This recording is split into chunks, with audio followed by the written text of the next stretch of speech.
Xin chào mọi người đến với Have a Sip uống gì không?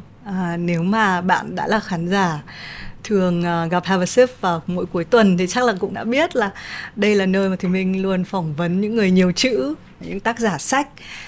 Sau này thì với những cái trải nghiệm và những cái cuộc trò chuyện của riêng thì mình cũng thấy là chữ ở đây không có đơn thuần là chữ nữa, là những nghĩ suy, là những câu chuyện, là kinh nghiệm, là trải nghiệm. Hôm nay thì mình rất là vui mừng được chào mừng chị Tuệ Chi đến với Have a Sip. Xin chào Thùy Minh. Dạ.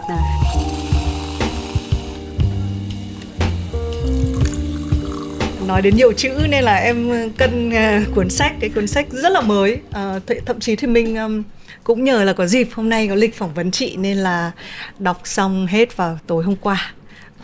Hơn 300 trang, Thương hiệu Việt Nam thời khắc vàng. Một cái cuốn mà thực ra đầu tiên em nhìn thấy bìa cứng và dày dày, chữ Việt Nam rất to thì em hơi ngại. Cái này chắc là chia sẻ với những bạn, mặc dù chúng ta hay nói rằng là chúng ta phải khuyến khích văn hóa đọc và các bạn trẻ thì nên đọc nhiều hơn, nhưng rõ ràng có một số những cái chủ đề mà cái sức nặng của nó ngay lập tức nó đập vào mình. Thì chị Chi là tác giả sách, chị có nhớ là chị viết 360 mấy trang này, 387 trang. 87 trang. Ok.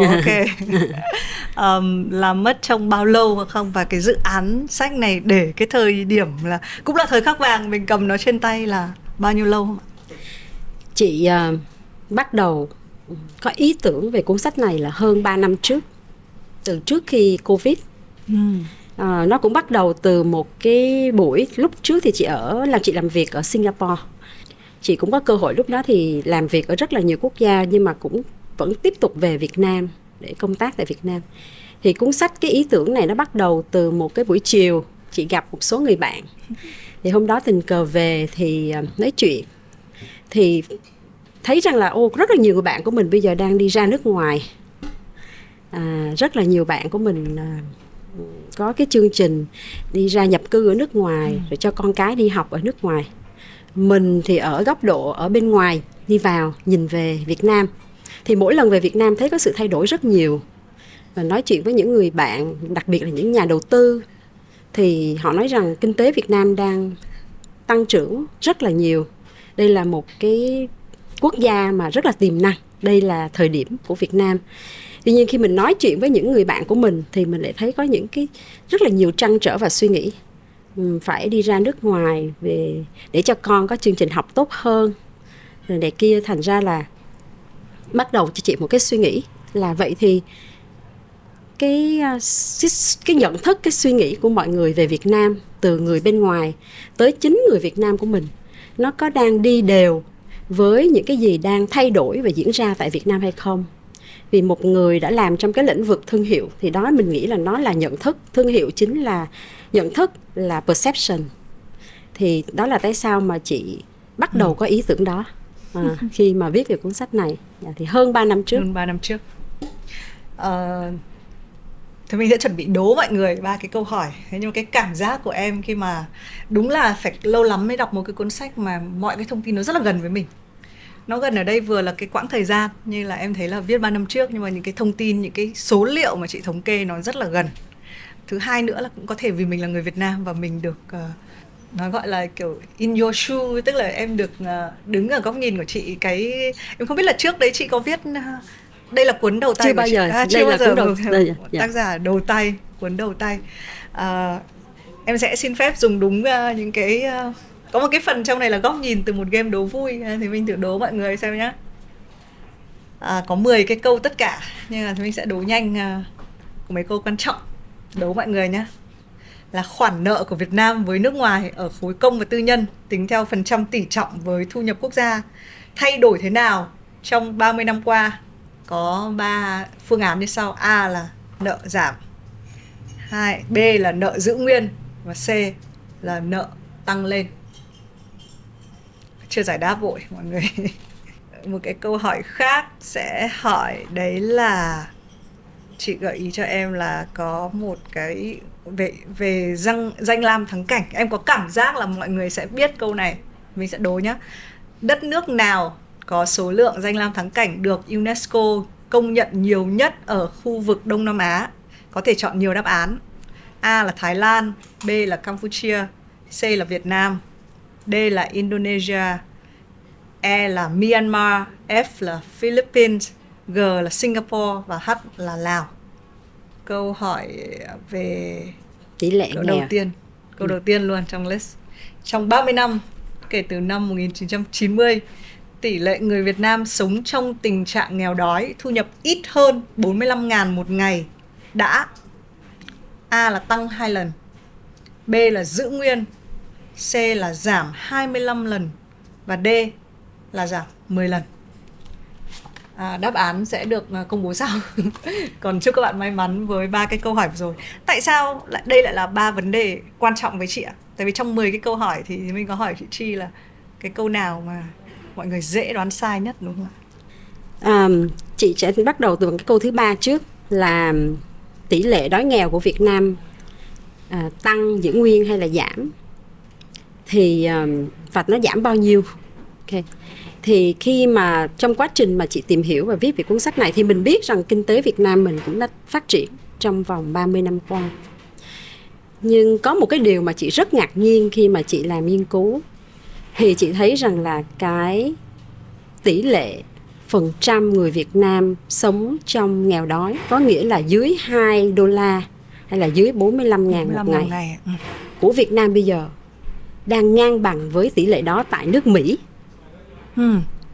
Có nghĩa là 2% dân số. Thì cái điều đó làm cho chị rất là ngạc nhiên. Tại vì mình thấy rằng là Việt Nam mình không thể tưởng tượng được là bây giờ cái tỷ lệ đói nghèo lại bằng với nước Mỹ. Trong khi nước Mỹ là một cái nước cường quốc về kinh tế và rất là phát triển. Nói chung về gọi là thu nhập bình quân đầu người của nước Mỹ rất là cao, rất nhiều hơn Việt Nam. Nhưng tỷ lệ đói nghèo của Việt Nam đã giảm rất nhiều trong thời gian qua. Thì đó tại sao mà chị rất là ngạc nhiên. Và chị không, khi mình làm thì tại sao mình chọn là 25 lần giảm. Thì đó là một cái mà chị nghĩ là một cái điều mình rất là đáng trân trọng với những cái gì mà Việt Nam mình đã làm được trong vòng 30 năm qua. Thế thì cho em hỏi một cái câu là em rất hay, nó cũng từ cái hành trình của em đi ra nước ngoài, khi đi du lịch, mình luôn có một cái tâm lý mà sau này mình đọc trong sách báo gọi là cái tâm lý hơi nhược tiểu. Các bạn trẻ bây giờ thì em không thấy nhiều cái điều đấy, nhưng mà với cái thế hệ của em là như vậy. Liệu mình có đi ra và vẫn gọi mình là một nước nghèo nữa hay không, khi mà cái tỷ lệ đói nghèo của mình giảm? Chị nghĩ trước đây thì khi mình là một cái nước mà còn gọi là nước của thế giới thứ ba, là nước chậm phát triển, thì thật ra mình đã chọn cái hướng là mình nói rằng mình là một nước chậm phát triển để mình có thể kêu gọi được cái sự hỗ trợ rất nhiều của rất là nhiều những cái quốc gia khác. Và cái điều đó cũng đã giúp mình rất nhiều, đúng không? Mình đã có rất là nhiều viện trợ, mình có rất là nhiều những cái vấn đề mà mình được hỗ trợ trong vòng 30 năm qua. Ở thời điểm này thì mình đã trở thành một quốc gia được gọi là có thu nhập trung bình thấp. Thì như vậy đó là một cái điều mà mình đã có sự thay đổi trong vòng những năm qua. Cái thế của Việt Nam mình đã thay đổi trong hơn 30 năm qua. Chị còn nhớ có một cái buổi mà chị đi dự cái hội nghị mà Xuân quê hương, Thủ tướng có phát biểu cho các kiều bào ở nước ngoài. Thì Thủ tướng có nói năm 1975 thì GDP của Việt Nam chỉ có 4 tỷ đô. Và đến bây giờ mình đã là 450 tỷ đô về mặt tổng thu nhập quốc dân. Thì như vậy chị nghĩ là mình sẽ phải thể hiện, trả lời cái câu hỏi của em, phải thể hiện được cái thế của mình cũng có thay đổi. Mình không phải là cái nước chỉ nhận sự hỗ trợ, mà mình sẽ phải là một quốc gia cũng có đóng góp thêm giá trị cho thế giới.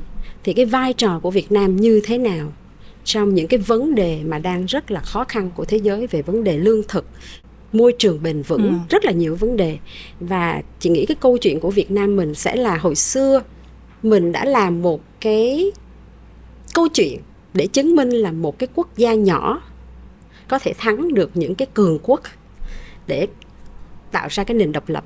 Thì bây giờ đây có thể là cái thời khắc mà Việt Nam có thể kể một câu chuyện là một quốc gia sau chiến thắng của một cái chiến tranh rất là tàn khốc, thì cũng là một cái quốc gia đã tạo được một cái sự phát triển sau đó rất là thành công. Thì chị nhìn lại chị cũng chưa thấy có nhiều quốc gia mà vượt qua được cái cuộc chiến tranh như Việt Nam mình, mà sau đó có thể phát triển một cách nhanh chóng và thịnh vượng. Thế mình nhìn những cái hàng xóm của mình như Thái Lan hay Indonesia thì họ cũng không trải qua những cái chiến tranh khắc nghiệt như mình. Thành chị nghĩ câu chuyện mình sẽ là một cái sự cảm hứng cho rất là nhiều quốc gia trên thế giới, là mình đã vượt qua những cái cuộc chiến tranh tàn khốc và mình có thể xây dựng được một cái đất nước thịnh vượng. Thì đó là chị nghĩ là cái thế của mình đã bắt đầu thay đổi. Em cũng thích cái câu này, cái thế của mình. Vì là em mới trở về từ Thụy Điển trong một cái cuộc mà mình cũng được tài trợ để đi đến gọi là thăm những nước phát triển về truyền thông. Thì họ có một cái website mà chính phủ, cái tổ chức SIDA cũng rất là nổi tiếng với Việt Nam vì họ viện trợ rất là nhiều với mình. Thì họ có làm cái website là openaid.se. Họ có công khai là mỗi năm họ dành bao nhiêu tiền cho các cái nước kém phát triển hơn.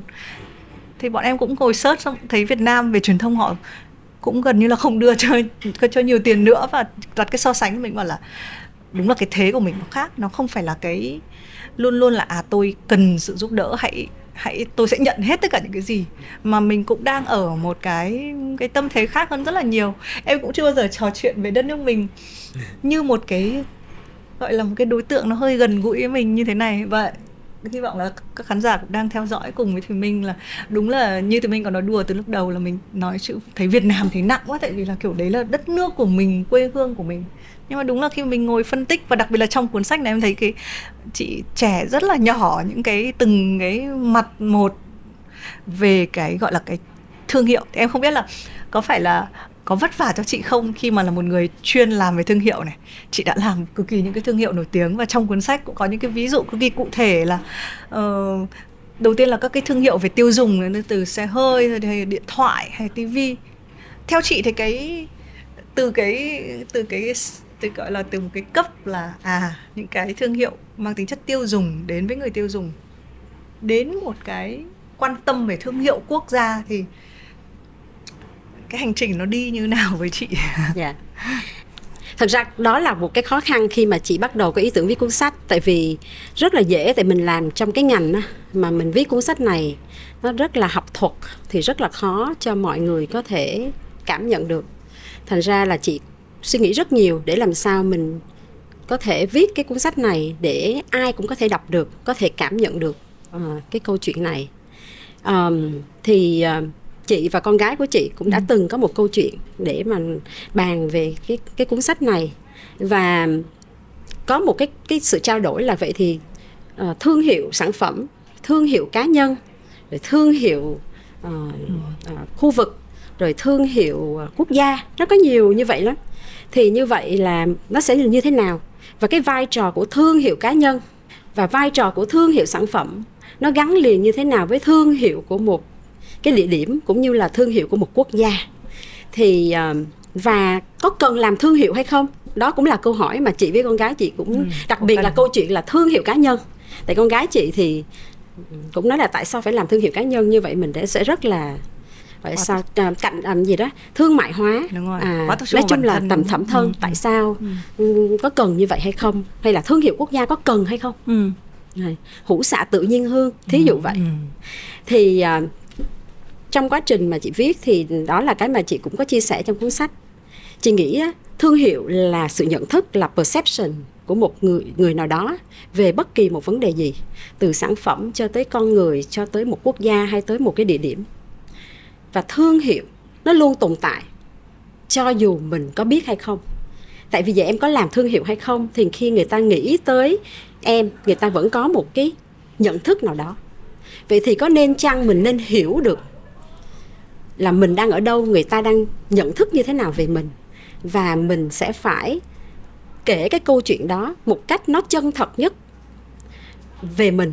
Tại vì nếu mình không làm chuyện đó thì maybe là có người khác sẽ làm cho mình, và nó sẽ không tạo được một cái sự nhất quán. Thì như vậy nó có thể là không thể hiện được cái bản thân mình là ai.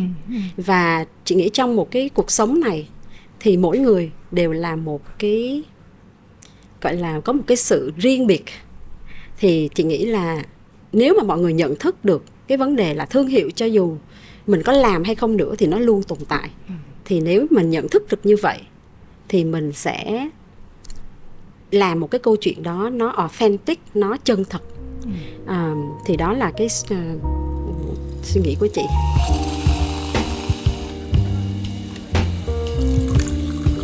Em muốn hỏi chị là liệu mình có phân hơi cấp bậc thương hiệu được không?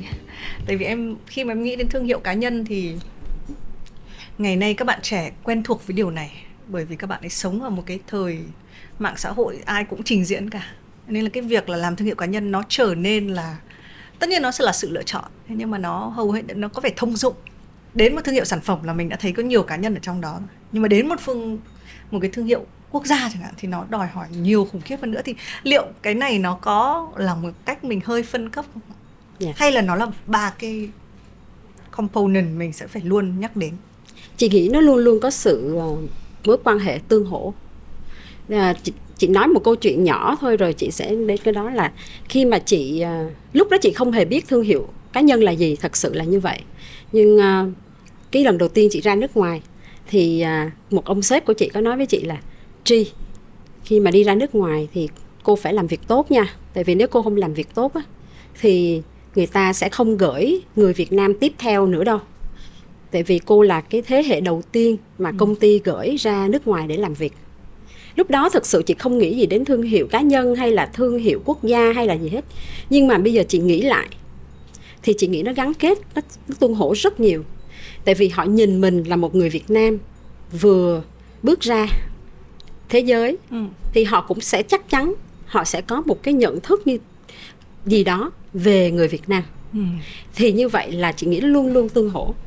Hoặc là thí dụ như là chị có trong một cái buổi mà chị có được ngồi nghe ông tỷ phú Hoàng Chúc ở Pháp trong một cái hội nghị của AVSE Global. Thì ông Hoàng Chúc thì là một người rất thành công, tỷ phú ở Pháp rồi. Thì ông có nói một câu mà chị rất là thích. Ông nói rằng là khi tôi đi đến đâu, tôi nói tôi là người Việt Nam thì người ta rất là kính phục. Cái điều đó đến từ cái lịch sử hào hùng của người Việt Nam. Thì em thấy có sự tương hỗ không? Ví dụ là như chị có câu chuyện vừa rồi là chị đi ra, người ta nhìn vào chị, người ta nghĩ đến người Việt Nam. Nhưng cái câu chuyện lịch sử của Việt Nam cũng làm cho người ta nghĩ khi nghĩ Việt Nam chiến thắng những cái quốc gia hùng mạnh như vậy thì có nghĩa là người Việt Nam mình cũng rất kiên cường. Thì cả hai cái đó luôn luôn là hỗ trợ lẫn nhau. Em lần đầu vác con đi du lịch ở nước ngoài, và khi con em khóc ở trên máy bay thì em nói vui không thể so sánh hẳn với cái câu chuyện rất là chỉn chu. Nhưng mà lúc đó trong đời em nghĩ là chết rồi, bây giờ một bà mẹ xách con đi mà để con khóc thì mọi người cũng đánh giá các bà mẹ Việt Nam. Thì em tò mò là không biết là có phải, em đồng ý đó là mối quan hệ tương hỗ, nhưng mà em cảm giác như mình chỉ có ý thức về cái thương hiệu quốc gia của mình khi mình đi ra khỏi Việt Nam, khi mình hơi bước ra khỏi và mình phải, thì cái đấy của mình nó trỗi dậy, em cảm giác thế. Chứ còn khi mình ở trong nước thì nó lại lẫn ở đâu đó, hay là mình bận bịu với một cái gì đó, mình không có cái cơ hội nói nhiều về. Tại vì bây giờ mà ví dụ trong một cái buổi em ngồi cà phê với bạn bè cũng ở Have a Sip này chẳng hạn, bọn em rất ít khi nói về thương hiệu Việt Nam. Nhưng mà nếu em ngồi cũng một cái quán cà phê ở một nước ngoài, một thành phố khác khỏi Việt Nam, thì em sẽ nói. Đấy, thì em không biết là có cái gì nó xảy ra ở đây. Chị nghĩ cái đó rất là cũng rất là interesting. Có nghĩa là nó cũng giống như cái cảm xúc của chị. Lúc mà mình ở Việt Nam mà mình được đi xem, nghe nhạc và mỗi đêm thì cái chuyện đó mình thấy bình thường. Nhưng mà khi ra đến nước ngoài mà tự nhiên mình thấy có một cái đêm nhạc Việt Nam, ca sĩ Việt Nam đến, thì mình cảm thấy nó rất là cái gì đó, nó rất là đặc biệt. Thì chị nghĩ chắc chắn là nó có cái đó. Cái thứ hai là người ta hay nói là gì nè, khi mình ở nhà đó thì luôn luôn thì mình cảm thấy cái đó bình thường. Gần nhau cảm thấy bình thường, xa nhau mới thấy tình thương dạt dào. Chị đang nghĩ như vậy. Giống như hồi xưa chị còn bé thì ở nhà mà mẹ nấu ăn á, thì Thu luôn nghĩ là ủa sao cái này nó không ngon bằng nhà của bạn mình nấu. Nhưng mà khi mà lớn lên rồi đi ra ngoài thì mới thấy là cái món của mẹ mình sao nó đặc biệt và nó ngon quá. Thì đôi khi mình ở bên trong mình bị quấn hút, cũng như là em nói với những cái vấn đề như vậy. Actually là cũng có một người bạn của chị cũng nói là có lẽ vì Chi đã đi ra ngoài và bây giờ Chi quay trở lại, thành ra tự nhiên Chi có một cái nhìn về Việt Nam nó mới hơn, thành ra là Chi mới có cái can đảm để viết cuốn sách này. Đó là một người bạn có viết. Tại vì thật ra khi mà chị viết cái cuốn sách này thì cũng có rất là nhiều người hỏi chị là viết để làm gì, ai sẽ đọc và có thay đổi được cái gì hay không. Đây là một cái chủ đề rất là lớn, nhưng mà chị vẫn cứ viết vì trong quá trình chị làm thì chị học được quá nhiều, thành ra chị muốn chia sẻ những câu chuyện đó cho mọi người. Đến với Have a Sip thì em cũng hay mời nước. Từ nãy giờ chị em mình nói say mê về câu chuyện là chưa mời nước chị. Em muốn em một cái câu mà chị có hỏi trong cuốn sách, nó rất là giản dị nhưng mà với em nó rất là rung động. Đấy là câu thì mình cũng muốn hỏi khán giả, xin mình suy nghĩ một chút. Ước mơ của bạn là gì? Khi chị viết cuốn sách thì cuối cùng thì ước mơ của chị là gì? Ước mơ của chị là đến một ngày nào đó khi mà mình đi ra nước ngoài, hay là những người đến Việt Nam, hoặc là bất kỳ một người Việt Nam đều muốn rằng Việt Nam là nơi tôi tìm về, nơi tôi tìm đến. Thí dụ như là nãy chị bắt đầu bằng câu chuyện ban đầu, những người bạn của mình cần phải đi ra nước ngoài vì tương lai của các con, về vấn đề giáo dục, vì họ nghĩ là nền giáo dục của Việt Nam nó chưa phát triển bằng những cái nền phát triển giáo dục của thế giới. Thì chị ước mơ là một ngày nào đó mọi người tìm đến Việt Nam vì một cái nền giáo dục rất là phát triển, là một cái nơi mà mọi người bây giờ sống bình yên, và một cái môi trường nó rất là bền vững. Thì chị rất là mong muốn là cái nơi đó mà mọi người cảm thấy được hạnh phúc hơn. Thì làm thương hiệu không phải là để chỉ là đánh bóng tên tuổi, mà thương hiệu nói là phải làm, nó là một cái lời hứa. Thì có nghĩa là chị rất mong, có thể là không biết là trong cái thế hệ của mình thì có làm được hết tất cả những điều đó hay không, nhưng mà mọi người sẽ cảm thấy đây là nơi tìm về. Người Việt Nam sẽ cảm thấy đây là nơi tôi tìm về. Những người nhà đầu tư cũng tìm đến đây là cái nơi mà tôi muốn đầu tư, tôi muốn phát triển. Thì chị muốn, và nó rất là rõ, nó hình thành rất rõ cho mọi người. Hiện tại bây giờ cái điều đó chị nghĩ nó cũng có trong một số người chứ không phải không. Nhưng mà chị cảm thấy đây là thời khắc mà cơ hội của tất cả mỗi người Việt Nam, chứ không phải chỉ một số người, chứ không phải là của một số người. Chị cảm thấy làm sao để mà mình có thể nắm bắt được cái cơ hội này là cơ hội cho mỗi con người Việt Nam. Vì trong cuốn sách chị cũng có nói về một cái nghiên cứu của cái ông Ray Dalio. Thì ông đã nghiên cứu 500 năm lịch sử của thế giới, và ông nói là mỗi một quốc gia thì chỉ có 120 năm là phát triển cực thịnh, và sau đó là 120 năm suy yếu. Thành ra nếu mà chị nghiên cứu những cái điều mà ông nói trong đó, thì Việt Nam mình đang ở cái giai đoạn là phát triển 120 năm. Thì mình làm sao mình nắm bắt được cái cơ hội này. Thì đó là cái ước mơ của chị. Có vẻ nó hơi không biết sao, nhưng mà chị rất mong muốn là đây là cái nơi mà mọi người sẽ tìm về. Khi mình nói đến 120 năm, giả sử mình có cũng giống như tuổi trẻ, đúng không? Là mọi người hay nói là trong cái tuổi như này là mọi thứ phải làm nhiều nhất. Mình cũng thấy là thực ra là không có một cái người lớn tuổi hơn hẳn vẫn có thể tiếp tục lao động, nhưng người hay nói một cái khoảng thời gian vàng, prime time để làm cái việc gì đó.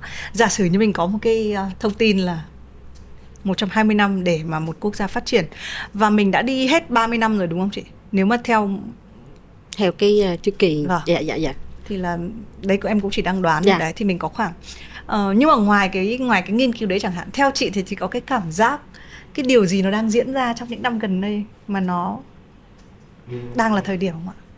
Tại vì cái câu chuyện này em trước khi mà vào thì mình cũng chia sẻ với chị Truy là em cũng đang rất là quan tâm đến câu chuyện này. Mỗi tội là em chưa có câu trả lời. Và khi mà mình hỏi và thấy mọi người vẫn loay hoay là thế thương hiệu Việt Nam ngoài chiến tranh, ngoài phở thì là gì? Thương hiệu đấy sẽ là gì nữa đây?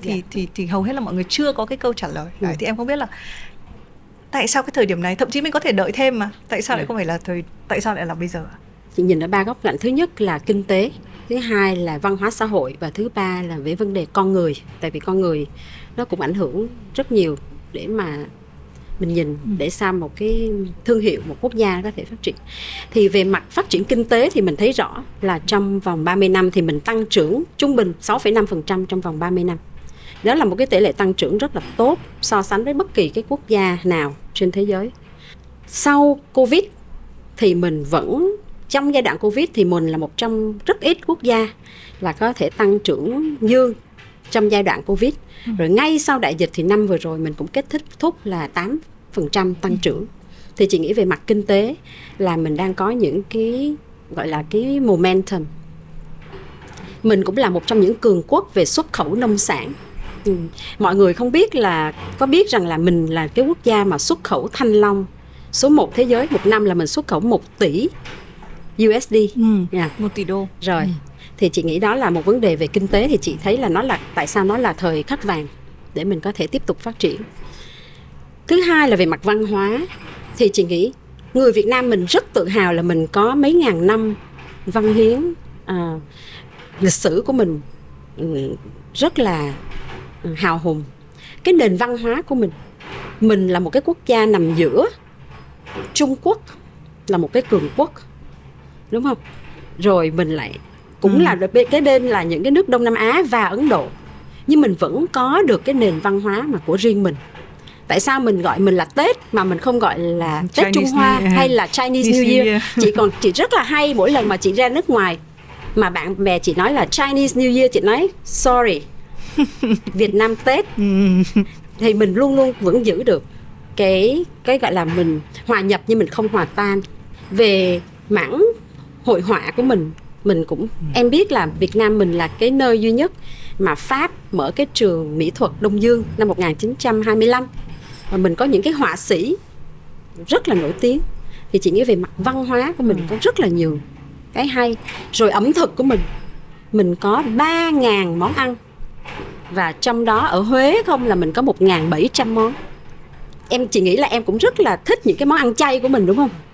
Chị vào nhà hàng chay của mình thì chị nói Việt Nam hoàn toàn có thể tạo được một cái câu chuyện về món ăn chay, mà nó lại là xu hướng của thế giới là ăn khỏe, ăn sạch. Thì đó là lý do tại sao về mặt văn hóa chị cũng nghĩ nó là thời điểm. Mình là một trong những cường quốc xuất khẩu về nông lâm thủy sản. Thì khi mình có được cái nông sản mạnh thì mình mới có được cái gọi là cái ẩm thực đó.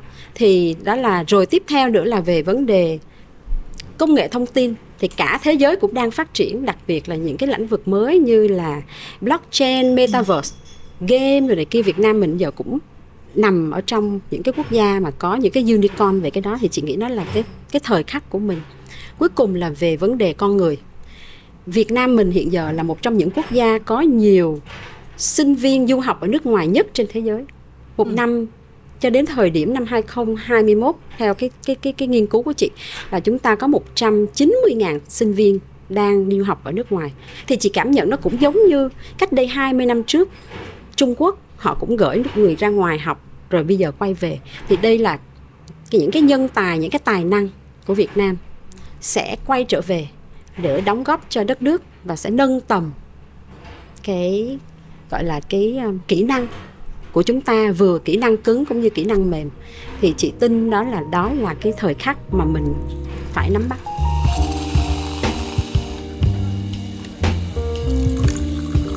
Nghe chị kể thì em rất là lạc quan, vì có nhiều cái thứ mà đúng là mình, như chị cũng nhắc, là thiên thời địa lợi nhân hòa, từ mặt con người đến các cái tín hiệu về kinh tế. Nhưng nếu có cái gì mà ngăn cản cái việc mà có thể xây dựng một cái thương hiệu quốc gia thì sẽ là gì?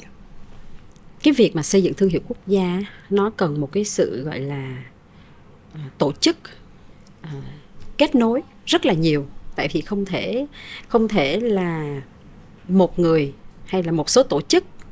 Thì cũng như là mình có thấy là những cái câu chuyện thương hiệu của các quốc gia thì nó gắn liền từ chính phủ tới các doanh nghiệp cho tới mỗi cá nhân. Thì chị nghĩ đó là cái việc đầu tiên. Thì cái khó khăn của nó sẽ là làm sao để mình có thể bắt đầu và tổ chức cái việc đó. cho nó một cách gọi là nhất quán. Thì chị nghĩ cái đó là cái khó và mình phải bắt đầu.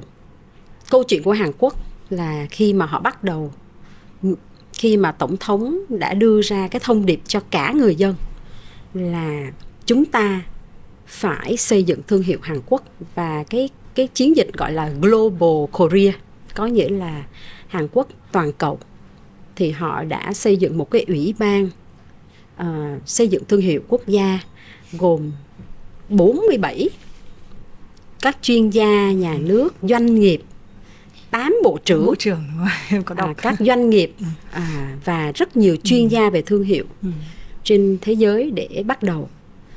Tại vì nó cần một cái sự kết nối rất nhiều giữa các cái bộ ngành khác nhau.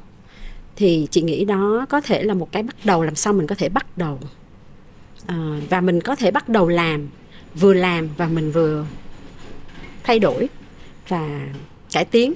Hiện tại thì thật ra Việt Nam mình cũng đã có một cái hội đồng xây dựng thương hiệu quốc gia, và bắt đầu là từ năm 2003 và đang được Bộ Công Thương là cái nơi chủ quản. Nhưng hiện tại thì mình đang tập trung rất nhiều, theo sự tìm hiểu của chị, là việc xây dựng những cái thương hiệu sản phẩm của một quốc gia, là những cái chương trình như là thương hiệu Việt Nam Brand Value, những cái chương trình như vậy. Tuy nhiên chị nghĩ cái đó nó không sai, nhưng nó chưa đủ. Tại vì để xây dựng một thương hiệu quốc gia thì nó làm nhiều thứ hơn ngoài cái việc là xây dựng thương hiệu sản phẩm. Thì chị nghĩ, nhưng mà cái điều mà mình thấy rất vui là mình đã bắt đầu. Và thì chị nghĩ cái thứ hai nữa là mọi người phải suy nghĩ tích cực về những gì mình có. Tại vì lúc nào khi mà mình suy nghĩ tích cực thì những cái điều tích cực sẽ xảy ra. Còn khi mình suy nghĩ nó tiêu cực thì những điều tiêu cực sẽ xảy ra. Mình thấy, mình làm và mình sẽ đạt được. Tiếng Anh nó gọi là see, do, get. Thì chị nghĩ đối với Việt Nam chắc chắn mình còn rất là nhiều khó khăn. Mình nói nền giáo dục của mình có tốt như mình mong muốn chưa? Mình y tế của mình đã như vậy chưa? Nhưng mà mình phải hiểu được rằng có những cái thứ mình rất tốt, và mình sẽ bắt đầu từ những cái thứ tốt để mình xây dựng câu chuyện thương hiệu. Chứ còn mình cứ tiếp tục nhìn vào những cái tiêu cực và những cái khó thì sẽ không bao giờ mình bước tiếp được. Chị không nghĩ là nó sẽ làm một cái rào cản gì quá, mà mình chỉ nghĩ là get started, hãy bắt đầu và tổ chức nó với những người tài giỏi nhất, những người có tâm huyết nhất để làm câu chuyện này. Thì đó là cái mà chị nghĩ. Trong cái cuốn sách của chị thì em cũng rất là ưa thích cái ví dụ về Hàn Quốc, và em cảm giác cái lộ trình họ đi, thấy thực ra nếu mà các bạn trẻ ngày nay hầu hết là không ít nhất biết kể tên của 3 nhóm nhạc Hàn Quốc là một này, ít nhất là phải kể tên được thêm 3 phim bộ Hàn Quốc này, thậm chí là 3 món ăn Hàn Quốc. Tức là, và không chỉ là Việt Nam đâu, hầu hết các nước châu Âu, những cái concert của ngôi sao Hàn Quốc tổ chức cũng cháy vé. Nên là thực ra em thấy là đúng là đến bắt nguồn, thứ đọc xuống cuốn sách của chị em mới biết là họ có cả một cái, nó gọi là hội đồng về thương hiệu quốc gia, đúng không ạ? Và đúng rồi. Presidential Council of National Brand. Thì vào đấy chị cũng chia sẻ là có 4-7 người, trong đấy có 8 bộ trưởng. Xong rồi họ giống như là họ có một cái đầu não như này, xong rồi nó mới phát triển thành sản phẩm, và cho các cái người dân ở các nước khác thì mình consume, mình tiêu thụ cái sản phẩm này thôi. Nhưng mà thực ra mình đang ngắm nhìn cả cái thương hiệu quốc gia của họ. Còn nếu mà như em được nghe kể thì em cảm giác mình làm hơi ngược. Tức là mình lại tập trung sản phẩm là cái đầu tiên, thay vì là mình có chiến lược từ đầu. Thì tất nhiên em cũng không nghĩ là nó luôn có một cái cách. Nhưng quay về cuốn sách thì chị chọn, tại sao chị đã chọn Hàn Quốc, Singapore, Mỹ? Em thấy có một hơi ít hơn một chút, nhưng mà có các tiểu vương quốc Ả Rập. Chị chọn 4 quốc gia đấy bởi vì chị đã có hiểu biết về họ, chị đã từng sống ở đấy hay là như thế nào ạ? Chị chọn những quốc gia đó cũng có một số lý do. Thứ nhất, tại sao chị chọn Hàn Quốc? Vì chị nghĩ Việt Nam rất gần với Hàn Quốc. Cũng mê Hàn Quốc. Và cái câu chuyện mà họ làm, thứ nhất, thật ra họ cũng bắt đầu xây dựng thương hiệu cũng chỉ 20 năm trước thôi. Họ bắt đầu thành lập cái ủy ban đó những đầu năm 2000. Và cái chương trình mà chị nói là Global Korea, họ bắt đầu cũng chỉ khoảng 20 năm trước thôi, chứ cũng không phải là gì quá xa. Singapore thì là một câu chuyện mà họ đã làm kể từ khi mà họ giành độc lập, từ lúc mà chưa có cái gọi là cái ngành khoa học về xây dựng thương hiệu. Tại vì cái ngành khoa học xây dựng thương hiệu quốc gia nó cũng chỉ mới bắt đầu được nói đến từ năm 1996 thôi. Thì Hàn Quốc là cái nơi họ ngay lập tức họ nắm bắt cái trend đấy, cái cơ hội đấy, và họ làm và họ rất thành công. Thì chị chọn Hàn Quốc vì chị thấy nó rất gần, và những cái gì họ làm mà cũng là một phần là tại vì chị cũng làm việc với Samsung một thời gian, cũng hiểu được hơn. Thì đó tại sao chị chọn Hàn Quốc. Singapore thì là câu chuyện mà chị thấy họ làm rất là nhất quán và bài bản trong mấy chục năm qua. Tuy nhiên tại sao không chỉ là Singapore không, thì mọi người sẽ nói Singapore là một cái nước rất là nhỏ, có mấy triệu dân thì làm chuyện đó dễ dàng. Còn Việt Nam là một quốc gia 100 triệu, làm sao mình làm được câu chuyện xây dựng thương hiệu. Thì Hàn Quốc là một cái câu chuyện là tại sao chị chọn. Rồi Mỹ là một cái quần quốc, chị cũng thấy là họ đã làm cái đó rất là giỏi rồi.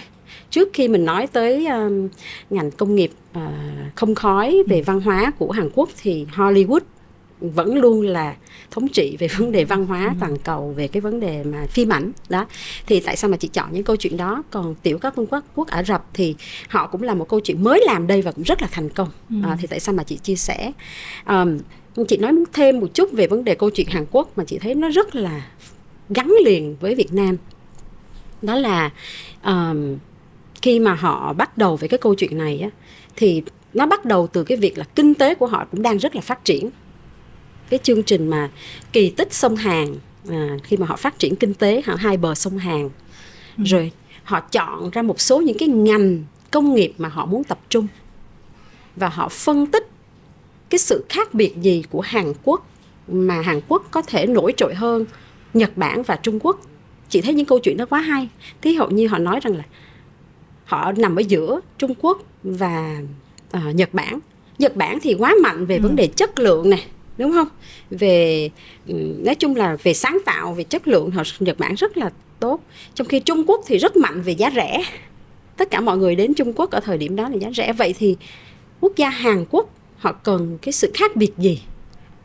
Thì Hàn Quốc họ đã làm cái câu chuyện này, và họ nhận ra được là họ nói thứ nhất cái điểm mạnh của họ là bộ não con người. Thứ hai là sự cần cù và chăm chỉ. Và để mà Hàn Quốc có thể tạo sự khác biệt với Trung Quốc và Nhật thì họ tập trung vào hai vấn đề. Thứ nhất là về vấn đề thiết kế. Họ làm rất nhiều về thiết kế. Tại sao vậy? Em thấy các cái sản phẩm của Hàn Quốc, các thương hiệu như là Kia hay Samsung, thì cái thiết kế của họ là tạo một cái sự khác biệt rõ ràng. Đó lý do tại sao mà TV Sony cách đây 20 năm thì là thống trị trên toàn cầu, mà bây giờ là TV Samsung. Và họ bắt đầu đó bằng câu chuyện TV bọc đô. Đó, để mà lúc đó một cái TV bán khoảng 100-200 USD, thì cái TV bọc đô của Samsung bán 3.000 đô. Đó. Thì ta chỉ nói là những cái câu chuyện như vậy thì chị thấy nó rất hay và nó có thể tạo cảm hứng cho Việt Nam.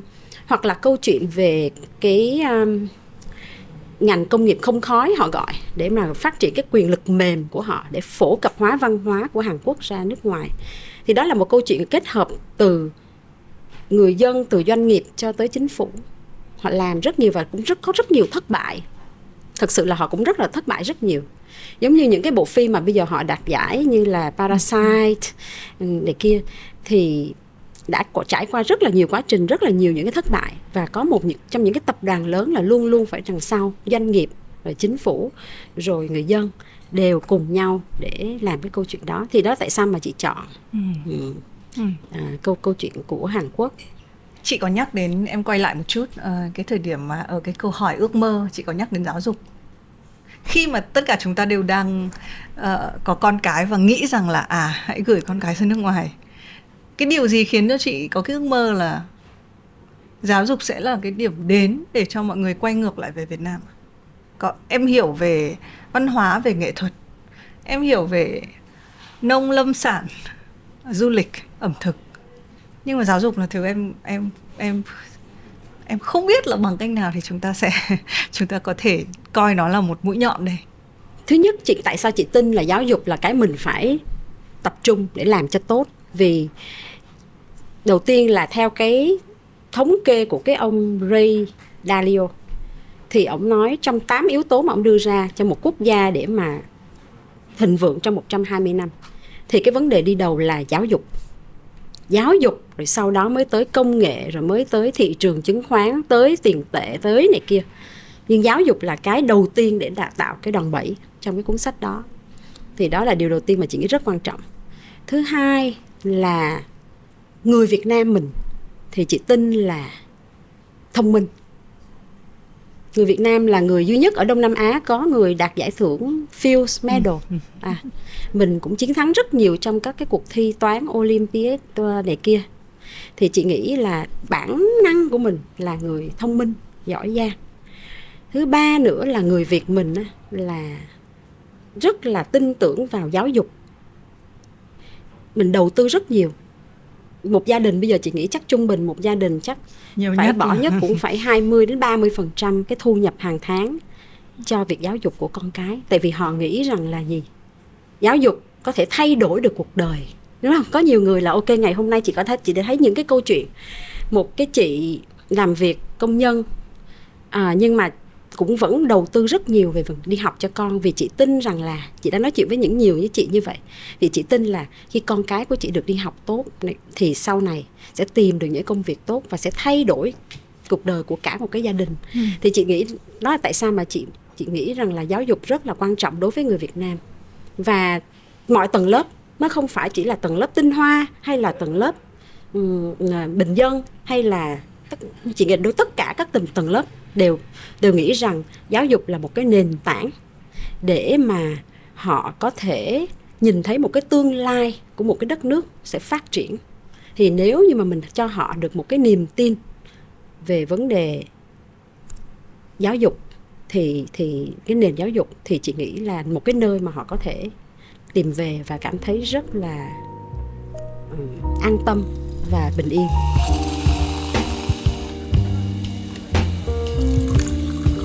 Em nghĩ là em không phản đối tí nào các quan điểm về giáo dục.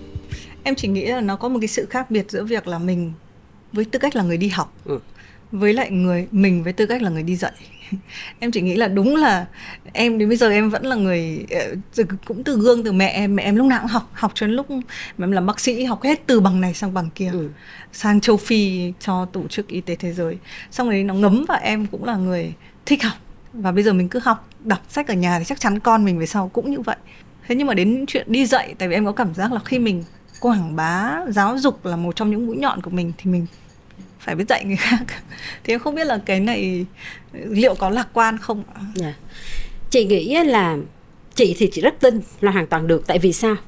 Cái điều đó mình có thể học rất nhanh. Nhìn vào Singapore đi, cái cách họ tiếp cận. Bây giờ Singapore có trường đại học NUS hay NTU, là một trong những trường đại học hàng đầu của châu Á và thế giới thậm chí. Họ làm bằng cách nào? Họ nhảy cóc, họ không tự làm. Họ biết phối hợp với các đại học lớn, Yale, INSEAD, để vào cùng mình làm nhanh. Mình đừng nên, cái quan điểm của chị là mình không nên tự mình làm. Tại vì ở cái thời điểm này mình phải biết kết hợp lại những cái tinh hoa nhất của thế giới và mình phối hợp với họ thì mình sẽ đi nhanh. Tại mình là người đi sau thì mình phải biết nhảy nhanh và nắm bắt được những cái gì hay nhất, dĩ nhiên là hay nhất của thế giới và kết hợp với những gì của Việt Nam.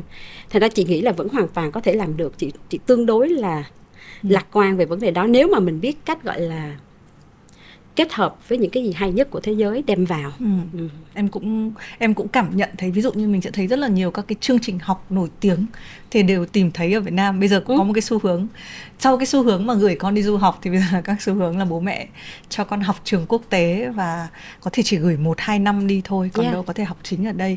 Và trong chương trình này em cũng có vinh dự được phỏng vấn rất là nhiều các cái nhà giáo dục. Hay là ở Vietcetera thì có một cái series là EduStation, cũng có rất là nhiều các cái nhà giáo dục của Việt Nam. Nên là em cũng lây cái sự lạc quan đấy từ chị. Tuy nhiên cũng một cái câu chuyện mà cứ nhắc đến giáo dục nó hơi kẹt lại một chút. Đấy là cái cơ chế của mình. Mình hay thấy là rất là nhiều các ngôi sao của mình liệu có được trọng dụng không? Rồi tiền lương thưởng cho họ có cao bằng các nước khác không? Đấy thì cái em nghĩ là chị có nhắc đến cái vấn đề này trong cuốn sách. Một trong những cái điều mà nhiều khi chúng ta không giữ, mình có người tài nhưng mình không giữ lại. Đôi khi cái giá phải lấy một người tài ở nơi khác về nó còn đắt hơn nhiều. Mình phải có một cái chương trình dĩ nhiên là để mà thu hút và phát triển người tài. Chị nghĩ là người tài trong nước mà thậm chí người tài ở nước ngoài. Mình có thể nghĩ xem, mình có 190.000 các bạn sinh viên đang học ở nước ngoài, mình muốn họ đem về Việt Nam, đúng không? Để cống hiến cho đất nước. Thì khi mà họ về, họ được hưởng thụ một cái nền giáo dục văn minh ở bên ngoài, họ về thì cái chính sách như thế nào để họ về, mình phải làm cái gì? Thì chị nghĩ đó là cũng là một cái vấn đề. Chị có ghi ở trong cuốn sách về cái chương trình 1.000 người tài của Trung Hoa, họ cũng làm cái đó rất là bài bản. Thì chị cũng rất mong Việt Nam mình, và vừa rồi chị cũng có đọc một cái bài báo của chính phủ mình, thì cũng đã có chương trình là thu hút các trí thức về Việt Nam. Thì chị nghĩ đây là cũng là những cái khởi đầu. Dĩ nhiên như em nói là phải có một cái chính sách để khi mà các bạn đó đi ra ngoài và cảm thấy về Việt Nam thì cũng là cái nơi mà họ có thể đóng góp và họ có thể tận hưởng luôn cái cuộc sống của họ. Chỉ có một người bạn là làm ở gọi là săn đầu người ở khu vực Đông Nam Á, là Executive Search. Thì cổ kể với chị là cách đây 15 năm ở Trung Quốc có bị một cái tình trạng là muốn tuyển các cái sinh viên mà học những cái trường mà nổi tiếng ở Mỹ như là Ivy League hay là Stanford rất khó. Họ ra cái là họ ở lại Mỹ làm. Nhưng trong thời điểm 5 năm trở lại đây thì cái xu hướng nó thay đổi rất nhiều. Vì những cái người mà tốt nghiệp ở nước ngoài bây giờ họ thấy thị trường Trung Quốc đang phát triển rất là mạnh. Công nghệ AI rồi kinh tế của Trung Quốc cũng đang phát triển rất tốt. Thì có một cái làn sóng là người Trung Quốc học ở nước ngoài quay trở về. Thì chị cũng rất mong là Việt Nam mình sẽ có một cái làn sóng những người tài quay về Việt Nam. Vì mình cũng có, họ thấy được cái sự phát triển của Việt Nam và những cái chính sách để họ cảm thấy là họ có thể hòa nhập. Với lại em nghĩ cũng liên quan đến việc giữ người của mình không đi. Em thấy FPT, em thấy FPT cũng em cũng chính là ở Thụy Điển, và Thụy Điển có nói một câu là một bác tour guide bình thường thôi trên cái xe bus bảo là chứ ngành mà đang kiếm được nhiều tiền nhất của Thụy Điển là công nghệ. Những cái mọi người sẽ thấy Spotify hay là Skype là của Thụy Điển, và cái họ cũng đang thiếu nhất là kỹ sư công nghệ. Thì họ nói luôn, tại vì trong cái đoàn là Việt Nam, Campuchia, Bangladesh, Philippines, thì họ nói luôn là nước các bạn mà có ai mà làm về công nghệ thông tin thì kiểu chúng tôi chào đón. Xong rồi em cũng chạy vào nghĩ, ví dụ FPT tuyên bố rằng là sẽ trong một cái thời gian ngắn sẽ có 1 triệu kỹ sư công nghệ, tại vì họ đang đào tạo. Đấy, thì em nghĩ là chắc là cũng là cái câu chuyện là mình giữ được những cái người mà mình đào tạo trong nước, không đi ra ngoài. Em muốn nói đến một cái, tại vì từ trước nay mình đang nói một cái vấn đề mọi người cũng cảm giác là nó cũng vĩ mô, nó cũng to. Người trẻ theo chị có con gái 20 tuổi, em thì con nhỏ hơn nhiều. Với em bây giờ, em thậm chí cái lứa của em thấy chị có những cái ước mơ rất cụ thể, em cũng có những ước mơ cụ thể, nhưng em luôn có cảm giác là cái ước mơ đấy mà không có cái sự tiếp nối của người trẻ thì gần như là nó rất là khó để thành hiện thực. Thì theo chị, tại sao người trẻ phải quan tâm đến thương hiệu quốc gia Việt Nam khi mà họ đang sống ở một cái thế giới mà nó không có biên giới? Việt Nam, cái điều gì quyết định tôi là người Việt Nam? Những cái thế hệ trước của người Việt Nam, chúng ta đều có ông hoặc bà ở trong chiến tranh. Cái khái niệm chiến tranh của chúng ta rất là hiểu một cách gián tiếp. Bọn em còn đang làm một cái show về 100 năm sân khấu, cố gắng níu giữ cái nghệ thuật cải lương, mà giải thích nghệ thuật cải lương cho người trẻ. Nhưng rồi khán giả đông nhất thì vẫn là những người đã yêu thích cải lương. Đấy. Và em sợ rằng nó có một cái đứt gãy. Đấy, thì em không biết là theo góc nhìn của chị, tại sao người trẻ phải quan tâm đến thương hiệu quốc gia? Chị nghĩ thứ nhất là mỗi một con người thì sẽ luôn có một cái câu hỏi là mình là ai trong một cái thế giới này. Chị nghĩ là như vậy. Đầu tiên là mọi người sẽ phải trả lời câu hỏi mình là ai, và sau đó là mình sẽ thuộc về đâu. Và khi để một cái con người mà có thể đi xa thì phải đi cùng nhau, chứ đi một mình thì chị thấy nó khó. chị nghĩ bất kỳ một con người nào cũng rất mong muốn mình thuộc về đâu, mình cũng có một cái gốc rễ, một cái quê hương của mình. Cho dù chị nghĩ có thế giới nó gọi là thế giới phẳng bây giờ và nó không có biên giới, thì luôn luôn mọi người cũng muốn được mình thuộc về đâu, thuộc về gia đình mình, thuộc về một cái nơi nào. Nói thật là một trong những lý do mà trước đây thì chị đi ra nước ngoài rất nhiều, nhưng mà có một thời gian chị đã quyết định phải đưa con gái chị về Việt Nam. Vì có những lúc chị cảm thấy là con gái chị sợ nó lớn lên nó không có một cái, nó không biết là nó thuộc về đâu, nó không có cái cảm giác. Ví dụ mình lớn lên mình ở gắn liền với một cái nơi nào đấy, thì mình có cái tuổi thơ mình gắn với một cái quê hương, một cái gì đấy. Còn cái thời của chị thời đó thì đi liên tục, cứ 2 năm là chị chuyển một nơi khác, chuyển một nơi khác. Thì có những lúc mà chị cảm thấy con gái chị ở thời điểm đó nó cũng không biết cái gia đình mà ngoài bố mẹ là ai. Ông bà thì mỗi một năm thì thăm 1-2 lần, rồi cô dì chú bác nó cũng xa. Thì chị nghĩ đầu tiên là chị nghĩ là mỗi người cũng cần hiểu được rằng mình là ai trong thế giới này, mình thuộc về đâu, và mình phải đi cùng nhau thì mình mới đi xa được. Thì đó là cái khái niệm dẫn đến là thế thì tại sao người trẻ sẽ phải suy nghĩ đến vấn đề thương hiệu của một quốc gia. Vì khi thương hiệu Việt Nam mà nó mạnh mẽ, em đi đâu em chỉ nói em là người Việt Nam, là người ta đã có một cái suy nghĩ gì đó và nó giúp cho em rất nhiều. Bây giờ cứ nghĩ đi, mình đi đâu, một người bất người bình thường, tôi đến từ Nhật, tôi đến từ Mỹ, nó khác so với việc tôi đến từ những quốc gia khác. Thì chị nghĩ là cái điều đó nó vẫn luôn luôn tồn tại. Còn việc để người trẻ có thể tham gia như thế nào vào câu chuyện này thì chị nghĩ nó là cũng là một cái, chị nghĩ có lẽ cũng sẽ là một câu hỏi. Chị có chia sẻ trong cuốn sách này là những cái vấn đề về văn hóa xã hội mình cũng phải tìm cách để mà mình đương đại hóa để nó phù hợp với thời đại. Như câu chuyện em nói về cải lương, hay em nói câu chuyện về muối nước. Làm sao để một bạn trẻ có thể cảm nhận được cái đó? Nó vẫn là văn hóa Việt Nam nhưng mà nó phải hợp với thời đại. Thí dụ như chị nói, thí dụ như là chị đi ra, nhiều khi chị ra chợ Bến Thành, chị nhìn những cái đồ lưu niệm của mình không? Thì chị thấy quá nhiều thứ. Nhưng mà thật sự nếu mà mặt thiết kế về design thì chị không có cảm thấy thích thú chút nào.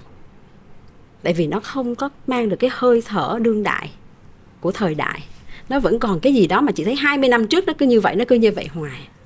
Thì đó chị nghĩ là cái vai trò của người trẻ hoàn toàn có thể giúp đem cái hơi thở của thời đại vào cái văn hóa của Việt Nam để xây dựng thương hiệu Việt Nam. Như chị thấy hiện tại thí dụ như là những quán ăn Việt Nam mình bây giờ ha, những cái quán cà phê bây giờ nó cũng có những cái hương thở, cái hơi thở mới, mình đem được những cái đó mới thì nó sẽ rất là hay. Thì đó là một cái suy nghĩ. Còn một cái nữa là chị nghĩ mỗi người đều có thể, từ người trẻ hay người trung niên hay là người lớn tuổi, đều có thể có một cái vai trò trong việc xây dựng thương hiệu, mà bắt đầu từ mỗi người.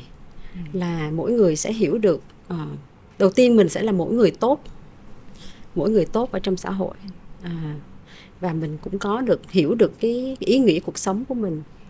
Thì chị nghĩ đó cũng là những cái vấn đề là xây dựng thương hiệu rồi. Giống như cái câu chuyện mà chị kể trong cuốn sách là ở Singapore có một ông khách nước ngoài, ổng đến Singapore và ổng bị mất một cái ví. Sau 1 tuần ổng nhận lại được, và trong cái ví còn đầy đủ kể cả số tiền ở trong đó. Và ổng lên TikTok ổng chia sẻ, và ngay lập tức thì có hơn 1 triệu người vào đó để mà bình luận và nói đây là Singapore. Thì cái điều đó nó cũng thể hiện cái đức tính gọi là trung thực của người Singapore và cả đất nước.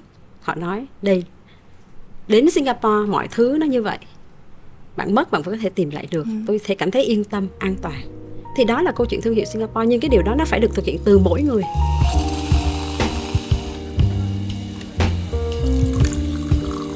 Và em cũng nghĩ là một cái người mà hay làm việc với người trẻ, đôi khi mình quên mất là cái sự trông tranh của mình, ngoài cái việc là mình trẻ, thì nó là cái việc là trả lời cho cái câu hỏi là thế tôi thuộc về đâu. Chị cũng nói về cái ý này.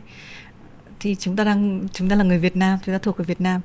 Em chỉ đang tò mò là thương hiệu quốc gia của mình nó là một cái hành trình, nó là lịch sử, nó là văn hóa. Cái gốc rễ đấy nó được đan rất là chặt, nó thành một cái khối. Tuy nhiên cũng vì cái việc lưu trữ văn hóa đấy, em cũng đang nghĩ là nó sẽ có những cái giá trị nó mất đi. Tại vì mình rất là đòi hỏi những cái mới, thì chắc là sẽ có nhiều cái nó đúng nghĩa là chỉ nhìn thấy trong viện bảo tàng. Nếu nó không đủ cái sức sống mạnh mẽ, em quay về câu chuyện cải lương, nếu thực sự không ai nghe và xem nữa, và những người tượng đài họ dần dần mất đi, thì chỗ còn lại duy nhất là trong một viện bảo tàng, và chúng ta sẽ luôn nhớ về. Và người trẻ thì sẽ move on, sẽ đi tiếp và sẽ tìm ra những cái giá trị mới. Đấy, thì ở góc độ một cái thương hiệu quốc gia, em đang nhìn là nó vừa là một cái kiểu như là một khối như thế này, nhưng nó vừa là một cái thứ rất là động đậy. Và cũng như chị nói là nó là mỗi người mình làm xong nó lại thành một cái gì đấy mới.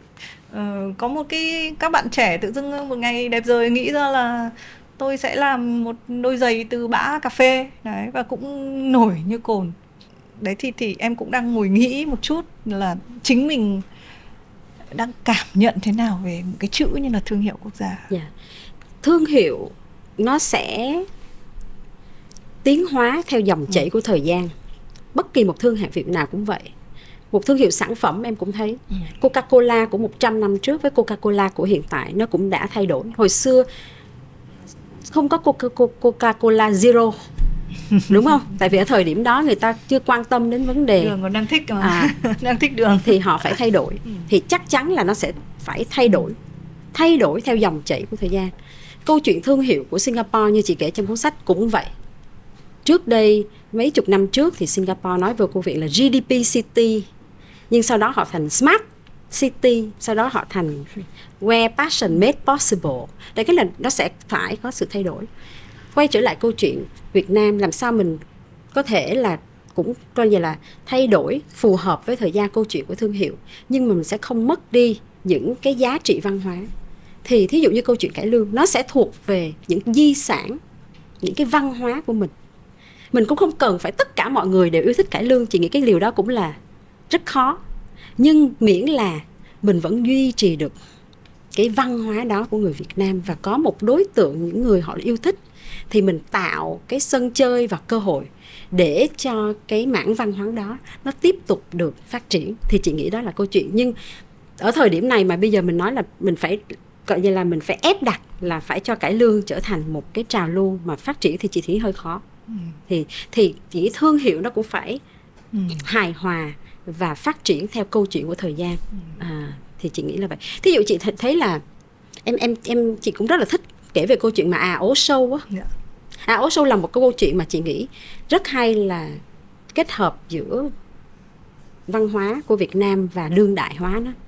Cũng câu chuyện là xiết cây tre, nhưng mà em coi cái Ố Sâu thì em thấy nó giống như là một Circus du Soleil in a way, mà theo cái phong cách của Việt Nam. Tại vì mình đem cái câu chuyện xiết đó, nhưng mà nó có câu chuyện và những cái trình diễn thì nó rất là hiện đại, thì làm cho nó phù hợp với thời đại ngày hôm nay, hơi thở của ngày hôm nay và cái hơi thở của thế giới.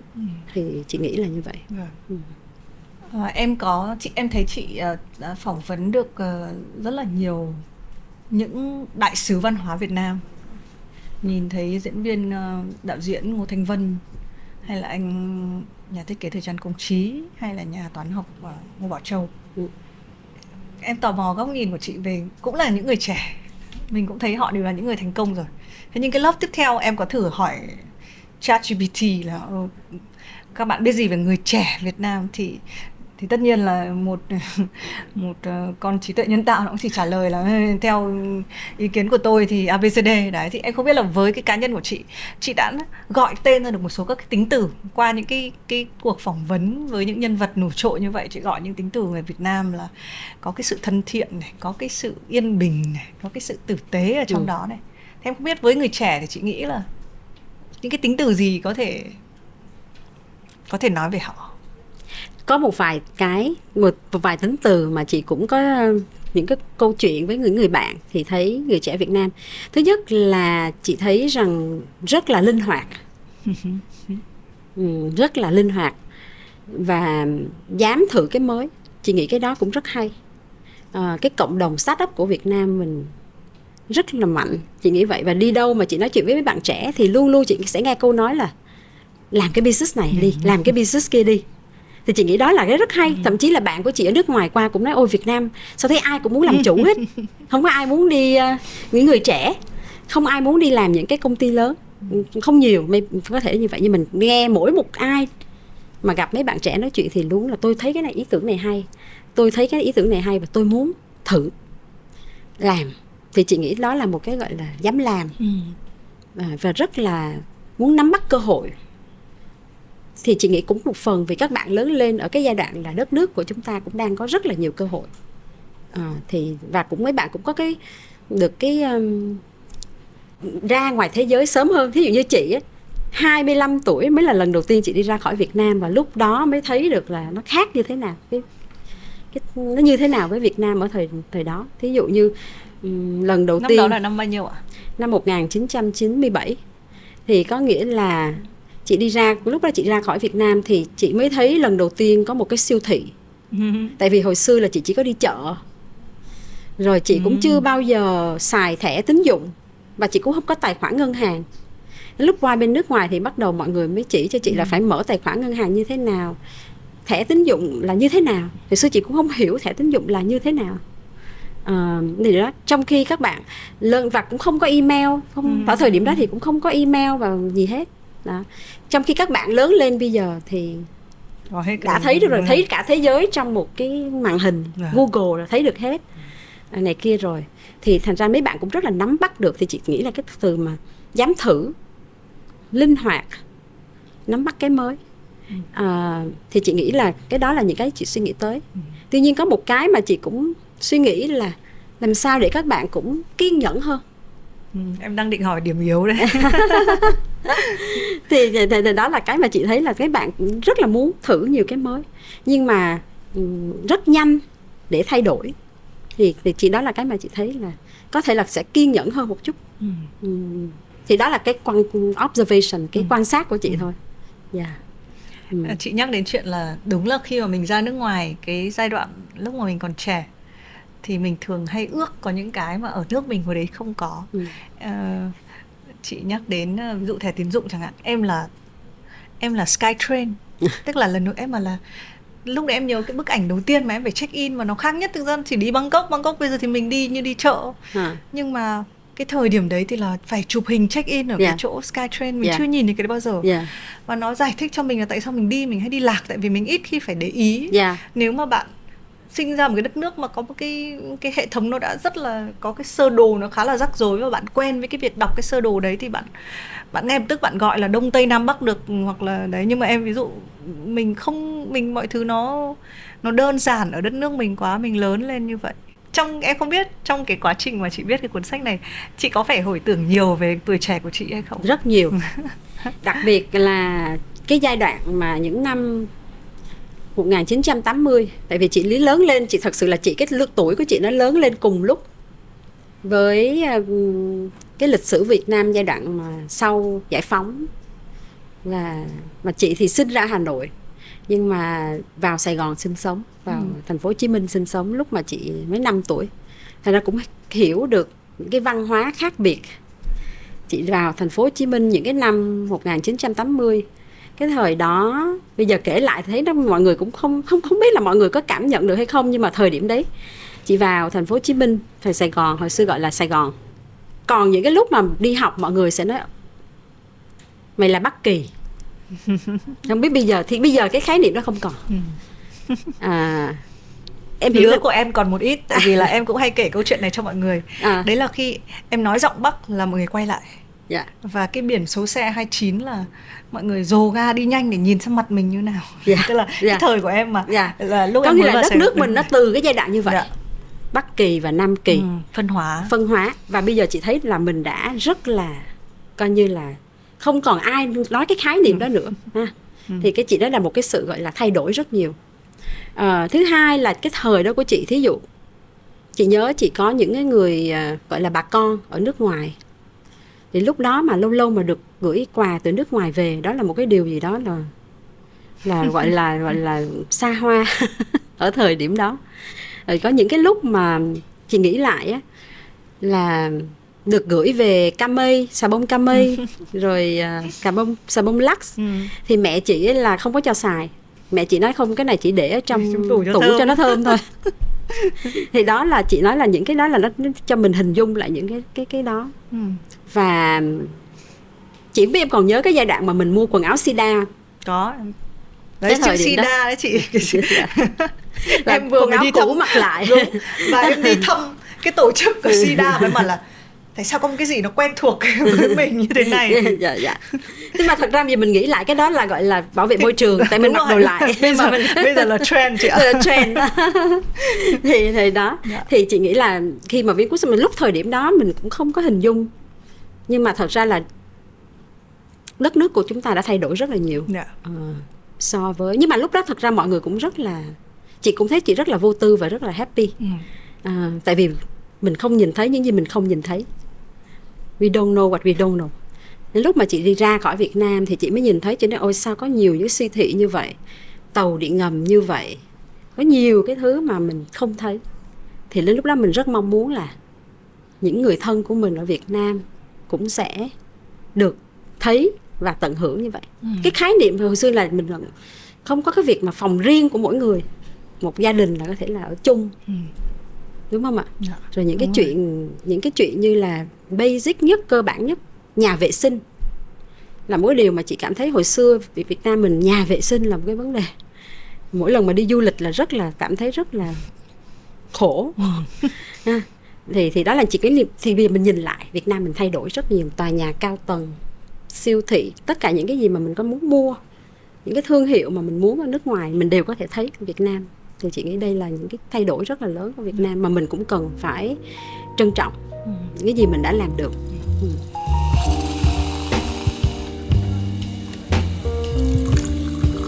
Em cũng đã từng đi ở New York và thấy các cái tòa nhà chọc trời, và hay ước là giá như cứ mỗi cái góc phố lại có một tòa nhà. Tại vì xem mấy cái phim Tây nó cứ gọi là block ấy. Đấy, mình cũng bảo là kiểu phải có một cái tòa nhà, một cái góc này gọi là một cái block này. Thế nhưng mà bây giờ khi mà mình có nhiều các tòa nhà thì em lại thấy mình ấu trĩ là tại sao tôi lại ước là có các cái block vậy. Các cái tiếng ồn này từ đâu ra, khói bụi từ đâu ra. Này, mọi người xem ở một cái nơi, một cái hẻm yên tĩnh như này, mình tưởng là mình sẽ thu âm rất là an toàn, nhưng mình sẽ thấy rất là nhiều tiếng ồn. Và em cũng nghe những cái chị bạn của em khi trở về Việt Nam những cái năm 80, 90 thì luôn nói rằng là đấy là lúc Việt Nam đẹp nhất. Đấy, thì cái em thấy mâu thuẫn trong chính bản thân em là ai mà chẳng muốn mình phát triển, nhưng phát triển đến đâu là đủ, lúc nào thì thấy là dừng. Một thương hiệu quốc gia hùng mạnh thì có thể nó là một cái cuộc đua trong rất là nhiều các khía cạnh. Thế nhưng cái cảm giác hạnh phúc ở một cái nơi nào đấy thì nó sẽ dịch ra bằng cái gì? Khi mà nếu mà mình cứ đem những cái thước đo để mình chạy thì mình sẽ có thể mình đến một cái nơi mà mình chợt nhận ra là mình không muốn đến. Em nghĩ rất nhiều người Việt đã đến Mỹ và vỡ mộng vì giấc mơ Mỹ. Thì em không biết là cái mâu thuẫn này, cái vừa là cái tôi muốn tôi thuộc về đất nước này, tôi muốn có một thương hiệu quốc gia hùng mạnh chứ, nhưng mà nó có đảm bảo cho cái hạnh phúc của cá nhân tôi hay không? Thì đấy, em thấy là đến lúc có thể em đến một độ tuổi em bắt đầu suy nghĩ về cái việc đấy. Đó là trong cuốn sách này có một câu hỏi mà chị nghĩ nó phải là kim chỉ nam khi mà mình xây dựng thương hiệu Việt Nam. Đó là thương hiệu Việt Nam sẽ làm gì để người Việt Nam và những người nhà đầu tư hay là những người đến tham quan cảm thấy hạnh phúc ở Việt Nam. Đó là câu hỏi mà chị hỏi. Có 3 điều gì mà làm cho bạn cảm thấy hạnh phúc hơn và Việt Nam là nơi đáng sống hơn? Chị nghĩ là như vậy.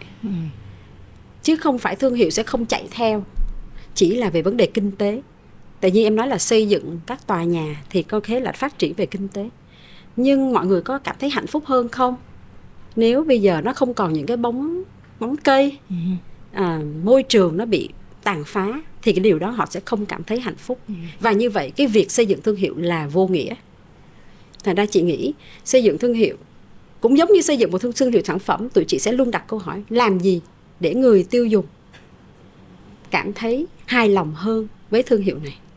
Thì đối với việc xây dựng thương hiệu quốc gia, mình cũng phải trả lời câu hỏi là thương hiệu này phải làm gì để mỗi một cái người trong quốc gia đó, ở đây là Việt Nam, cảm thấy Việt Nam là nơi đáng sống và hạnh phúc hơn. Và nhà đầu tư cũng vậy. Thì chị nghĩ đó là cái mình phải có giống như một cái kim chỉ nam để mình đi. Và mình phải luôn luôn tạo được sự cân bằng. Đó là tại sao trong cuốn sách này chị cũng nói rất nhiều về vấn đề mình đừng để sự phát triển về kinh tế làm mất đi cái tính bền vững. Vì sau này mình sẽ rất hối hận. Tại có rất là nhiều quốc gia, ngay cả Trung Quốc, khi họ phát triển rất nhanh thì họ bị những cái vấn đề về môi trường. Em nhớ hồi xưa là bầu trời của Trung Quốc là nó cứ mây mù, khi em đến Bắc Kinh là như vậy.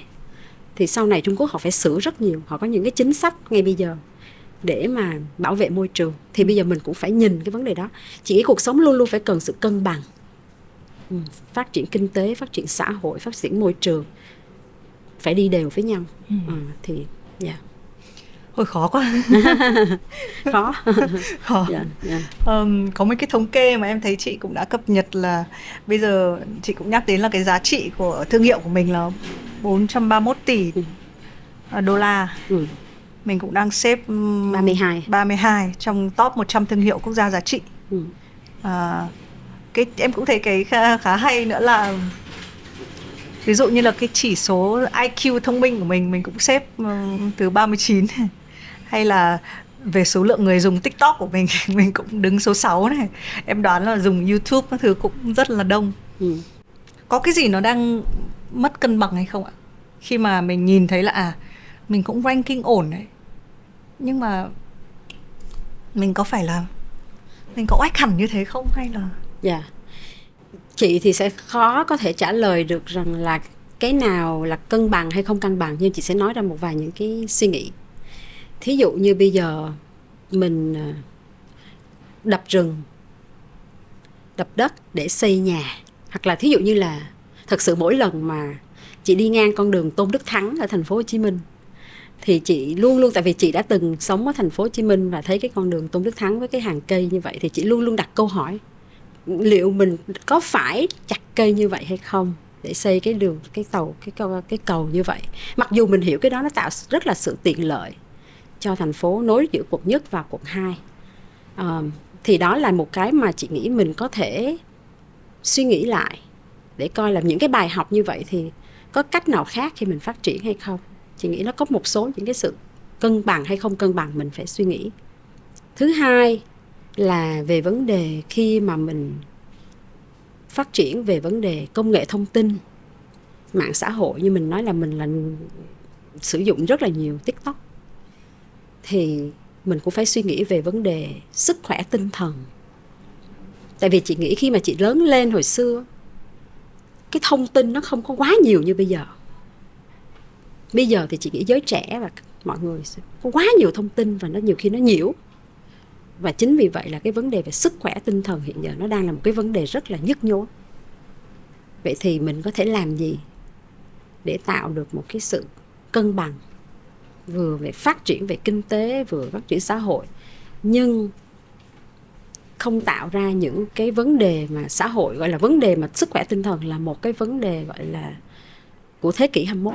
Hiện giờ bây giờ cái tỷ lệ mà học sinh, sinh viên mà tự sát hay là bị về vấn đề tâm lý là một cái vấn đề rất lớn.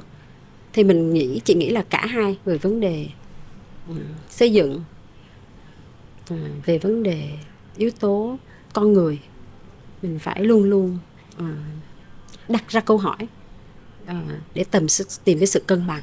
Thì đó là một vài những cái ý để suy nghĩ. Thì em cũng nghĩ là trong cuốn sách có nói đến 3 cái tính từ mà khi mà càng nói chuyện với chị thì em càng thấy hiểu rõ. Đúng là mình có thể rất là mạnh về tính linh hoạt. Một cái sự linh hoạt, mọi người cũng thấy sau một cái cơn đại dịch, cái sự linh hoạt nó quyết định tất cả. Em nghĩ cái này nó áp dụng không chỉ cho quốc gia mà cho kể cả một cái công ty, một cái thương hiệu. Cái sự linh hoạt đổi mới cho vừa kịp với thời thế là quan trọng. Rồi cái sự đổi mới, thay đổi liên tục. Nhưng mà cái từ mà em nghĩ là cũng quan trọng trở thành cái kiềng ba chân là cái tính bền vững. Tất cả câu chuyện chặt cây thì nó sẽ quay về đúng cái đấy, là ok, linh hoạt đấy, có thể đổi mới đấy, nhưng có bền vững không thì không. Em nghĩ là ba cái này có thể coi là cái kiềng ba chân trong cái việc mình phát triển tiếp. Với cuốn sách này thì em nghĩ là việc viết ra nó đã là một kỳ tích rồi đấy. Một sự sau đây chị nghĩ là đời sống của nó sẽ như thế nào ạ? Khi mà chị viết cuốn sách này thì đầu tiên chị cũng muốn là chỉ tạo được cái gọi là cái nhận thức, cái awareness về vấn đề này, và chia sẻ một số những cái bài học từ những cái nước khác. Tại vì chị đọc nhiều những cái câu chuyện đó, thì chị muốn là tạo cảm hứng cho mỗi người Việt Nam hay những doanh nghiệp hay là chính phủ. Mỗi người maybe cũng có thể tìm được một cái gì đó về cái câu chuyện xây dựng thương hiệu. Thì đó là cái đầu tiên khi chị bắt đầu. Vì chị tin tưởng rằng là khi mà thương hiệu quốc gia mà được nâng tầm thì giá trị của mỗi một con người trong quốc gia đó, trong cái quốc gia đó cũng sẽ được nâng tầm. Thì đó là bắt đầu câu chuyện. Nhưng mà khi mà chị ra cuốn sách này rồi, và khi mà chị cũng trao đổi với rất là nhiều người đã đọc sách, thì bây giờ chị cảm thấy là next step nó sẽ là mình làm gì sau cái này, action là cái gì. Thì chị cũng đang rất là mong muốn là có thể làm việc với các cái doanh nghiệp hoặc các bộ ngành về các cái ngành, bắt đầu từng cái bước một để có thể chọn. Thí dụ như chị cũng có những cái vấn đề, thí dụ như với ngành nông nghiệp của Việt Nam thì mình có thể làm gì, tập trung những sản phẩm gì. Và cũng hy vọng là cùng với một số người bạn thì tạo ra một cái tổ chức mà mình có thể tư vấn, hỗ trợ cho các doanh nghiệp Việt Nam về vấn đề thương hiệu, hoặc là tham gia vào những cái chương trình hay là thương hiệu quốc gia. Rồi một cái vấn đề nữa là khi chị viết cuốn sách này thì chị sử dụng rất là nhiều những câu chuyện quá khứ của chị. Nhưng mà chị nghĩ ngay bây giờ thì có rất là nhiều bạn trẻ và có những nhiều câu chuyện về thương hiệu của hiện tại mà mình cũng có thể chia sẻ nhiều hơn. Thì chị nghĩ là cuốn sách này nó sẽ được tiếp tục bằng những cái hành động cụ thể hơn chỉ là dừng lại ở nhận thức. Chị rất mong là mình có thể xuất bản được cái này ra thế giới để người nước ngoài cũng có thể đọc được và hiểu được những cái thế mạnh của người Việt Nam. Thì cái đó là cũng là mong muốn của chị. Em mới được trò chuyện với một doanh nhân, anh ấy rất nổi tiếng trong ngành, và anh ấy nói là anh ấy gửi một cái cuốn sách của anh dịch tạm ra, gửi cho một nhà xuất bản ở Đức. Nhà xuất bản Đức chuyển sang London, và họ nói là họ không tìm được những cái cuốn sách về Việt Nam. Và họ sẽ thấy, và em thấy cái này là thương hiệu quốc gia phải làm ngay này. Tại vì là rõ ràng là mình có rất nhiều thứ để nói. Và chị cũng nói đến cái gọi là unique selling point, cái điểm chạm bán hàng của, nếu mà quốc gia của mình, nước Việt Nam là một thương hiệu, thì có chính là bác Ota có nói là kiểu thực ra câu chuyện chiến tranh vẫn là cái thứ người ta biết cực kỳ nhiều, và mình đã có top of mind như vậy rồi. Thế nhưng họ cũng nói là họ không tìm được những cuốn sách về Việt Nam. Đấy, thì em nghĩ là đây cũng là một cái hướng đi. Nếu giả sử liệu mình có học được như kiểu Hàn Quốc không, là mình có thể lập ra một cái hội đồng về thương hiệu quốc gia. Cái đấy có thể là cái mình bắt đầu luôn. Như chị có nói là hiện tại mình đang có một cái hội đồng rồi, là trực thuộc bên Bộ Công Thương cũng đang làm. Thì chị cũng rất là mong muốn là mình cũng có thể đóng góp, chia sẻ thêm với cái hội đồng đó về những cái câu chuyện của mình. Có hội đồng rồi, có logo hết rồi chị. Tại vì em nhớ đến câu chuyện của chị nói về cái bác ở bên Ả Rập Xê Út. Đấy là bác ấy tham gia thiết kế, hay là các người dân phải được tham gia. Tức là cái crowdsourcing của mình nó phải mạnh hơn. Tại vì em nghĩ là đúng là thương hiệu quốc gia là phải mọi tầng lớp, mọi người đều cảm thấy là người ta cùng chung tay. Đúng rồi, và nó nên là một cái, thực ra mọi người sẽ thấy cái buổi trò chuyện, thực ra em hay trò chuyện rất nhiều về tính cá nhân, và em cũng luôn tin là cái câu chuyện cá nhân thì nó sẽ giải thích cho mình tất cả. Nhưng thực ra hôm nay em thấy chúng ta đang nói chuyện một cái chủ đề mà nó lớn hơn cá nhân quá nhiều. Nhưng có lẽ là mình cũng không nên nghĩ như thế. Mình nên coi nó là một cái điều mà chúng ta nên bàn luận về nó nhiều. Tại vì từ trước nay mỗi lần nghe đến chính trị, giáo dục, kinh tế là cứ cảm giác như đang xem VTV. Tại vì chỉ có Đài Truyền hình Quốc gia bắt đầu mới nói những vấn đề này. Nhưng đấy, em không nghĩ một cái hội đồng kiểu why not là có thật nhiều những người trẻ, nhiều tầng lớp khác nhau khi mình đang làm chung một thứ. Đúng rồi. Và có lẽ là cái tư tưởng, ngay từ cái việc tư tưởng là hãy nghĩ rằng đây là một cái vấn đề nó rất là gần với mình, bởi vì nó trực tiếp liên quan đến mình mà. Mình tại sao nghĩ về thương hiệu cá nhân thì thấy rất đơn giản, thấy là đương nhiên tôi sẽ làm chứ, mà thương hiệu quốc gia thì tại sao tôi không thuộc về cái hành trình đấy. Em có một cái câu hỏi liên quan đến sách. Đấy là nếu ngày mai chị lên một hoang đảo, không biết ngày trở về, em không khoan nói là hoang đảo đấy thuộc quốc gia nào, đâu cũng được trong trí tưởng tượng của chị sẽ mang cuốn sách gì theo nếu chỉ mang một cuốn sách? Không phải là cuốn sách, ý là bất kỳ cuốn sách nào, ý đang hỏi phải không? Nếu mà lên một cái hoang đảo sẽ không quay trở về đúng không? Không biết ngày trở về, chị có thể trở về nếu chị muốn, nếu chị là người lạc quan. Chị có vẻ muốn đi luôn à? Câu hỏi rất hay. Câu hỏi rất hay. Chị thì vẫn sẽ đem theo cuốn sách này. Chị mang theo cuốn sách này vì thứ nhất đây là passion của chị, gắn liền với chị. Và cái thứ hai là nếu giả sử chị một ngày nào đó không quay trở về, và một ngày nào đó người ta sẽ tìm thấy mình trên cái hoang đảo đó, thì người ta thấy cái cuốn sách này về thương hiệu Việt Nam. Họ biết là Việt Nam. Wow. Tại vì passion của mình, và đây là cái quê hương của mình.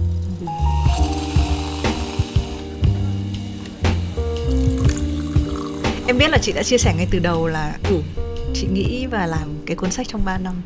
Có một cái khoảnh khắc thật là cụ thể là mà chị biết đây là passion của chị không? Đam mê của chị. Mình sẽ dịch là đam mê, mình sẽ dịch hoài bão. Trong suốt cái quá trình làm việc của chị, hôm nay là giới thiệu là tác giả sách cuốn đầu tay, nhưng mà trong ngành thì là một người rất khủng mọi người. Cho nên là em không biết là cái thôi thúc này nó có thể xảy ra với bất kỳ ai không, hay là nó chỉ xảy ra với chị? Cái thôi thúc rằng là tôi sẽ phải làm cái gì, viết một cái gì, một cái dự án về thương hiệu quốc gia Việt Nam. Khi mà chị viết cuốn sách này thì lúc mà chị mới bắt đầu viết thì chị cũng không biết chị có phải là người đầu tiên để nói về chủ đề này ở Việt Nam hay không. Chủ đề thương hiệu quốc gia thì cũng được nói nhiều trên thế giới và những nước khác. Nhưng ở Việt Nam thì chị cũng chưa đọc thấy cuốn sách nào. Và khi mà chị bắt đầu tiếp tục viết thì chị mới phát hiện ra là hình như đây có vẻ như là cuốn sách đầu tiên. Hình như cho đến thời điểm này chị cũng chưa thấy cuốn sách nào khác, nhưng có thể chị chưa tìm hết. Và cái thứ hai nữa là cái khoảnh khắc mà những cái ngày chị trở về Việt Nam vì một lý do riêng, gia đình sống ở thành phố. Chị có chia sẻ được không? Là mẹ chị bị bệnh. Em có thấy ở quê con rể. Dạ. Thì giai đoạn đó là giai đoạn cũng rất là khó khăn đối với bản thân cá nhân của chị và gia đình.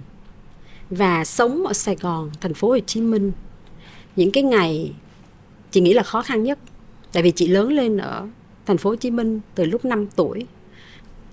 Chưa bao giờ thấy thành phố Hồ Chí Minh nó gọi là vắng vẻ, và chỉ có nghe tiếng còi, xe cứu thương thôi. Mẹ chị thì bệnh rất nặng, thành ra là hàng ngày chị vẫn phải đi ra vào để chăm sóc mẹ chị tại bệnh viện, và có thể cảm nhận được những cái khó khăn đó.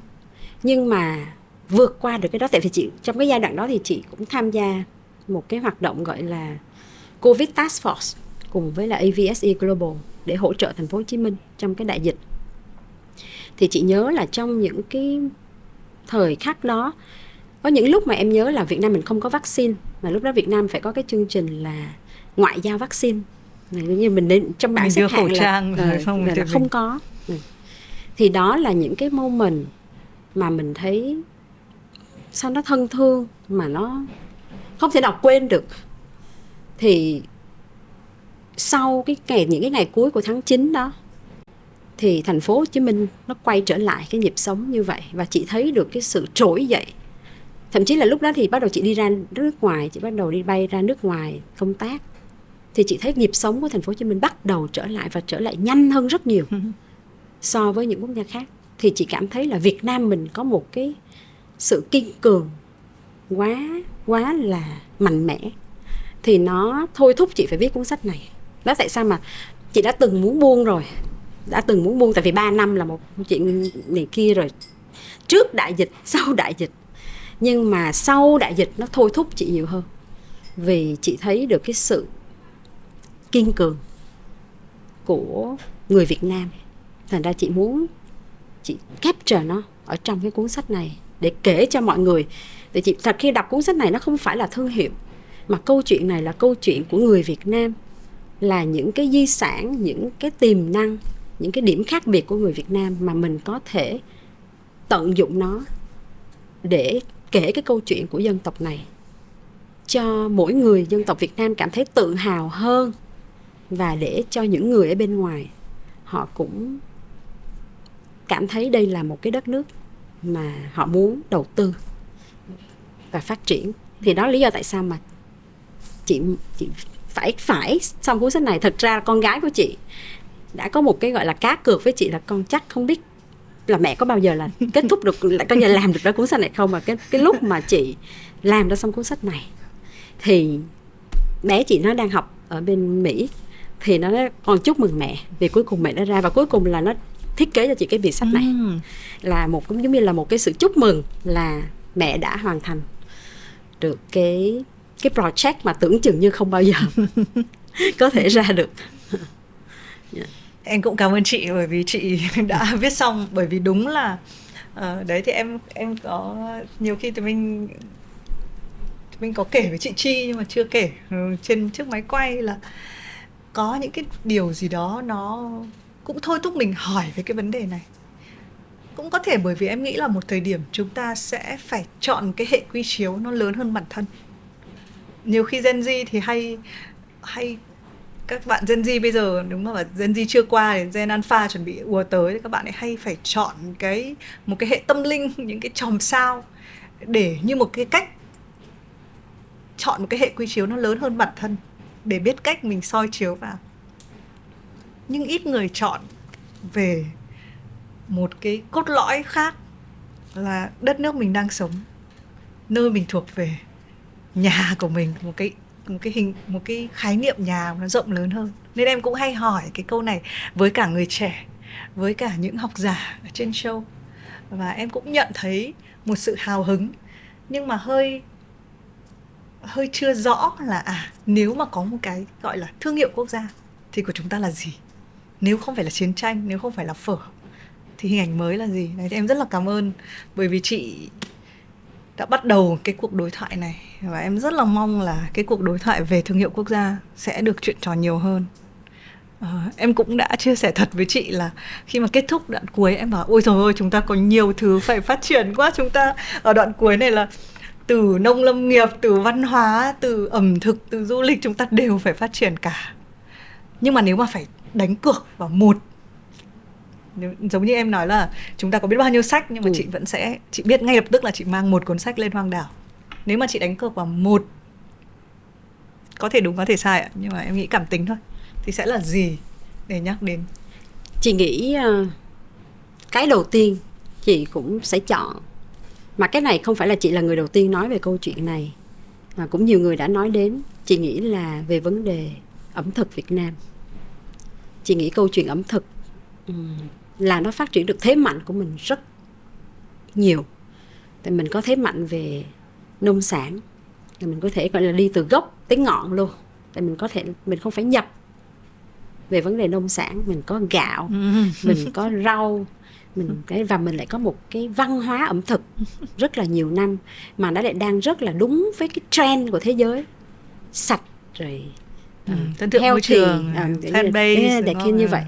Thì ra chị nghĩ là đây là một cái câu chuyện mà Việt Nam mình cũng thích cái đẹp nữa. Thực ra cái món ăn của mình nó ngon rồi này kia, thì bây giờ mình lại thêm nữa về vấn đề thiết kế, trình bày này kia. Thì chị nghĩ nó sẽ là một cái, những cái câu chuyện mà chị kể trong này như Nhật họ làm, những cái hội đồng mà để phát triển nhà hàng sushi, 100 nhà hàng sushi trên thế giới.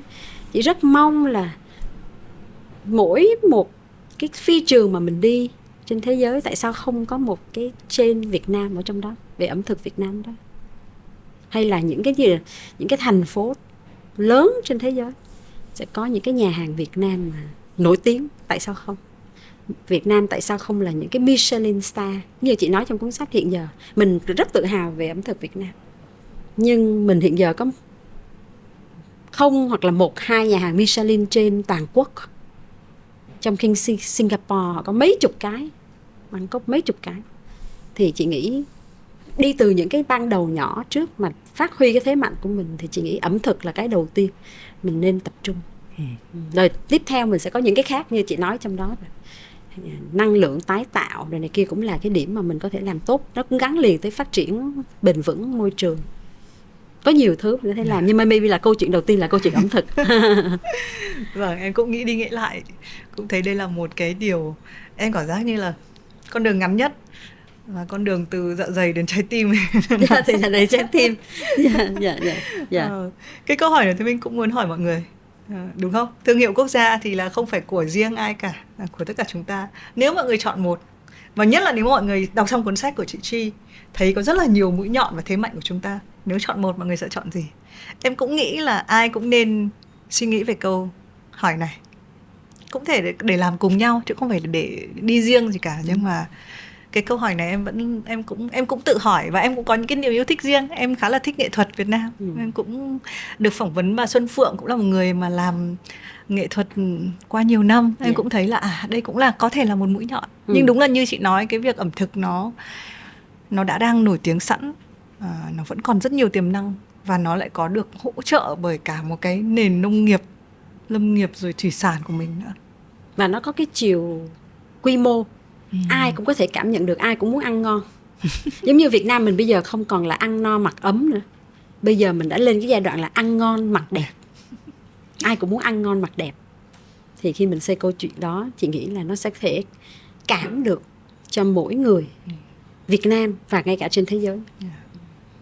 Mình đã có ngày phở với ngày bánh mì rồi. Em hy vọng là chúng ta cũng sẽ có một ngày mà có nhiều fine dining, có nhiều nhà hàng hơn là chỉ có street food.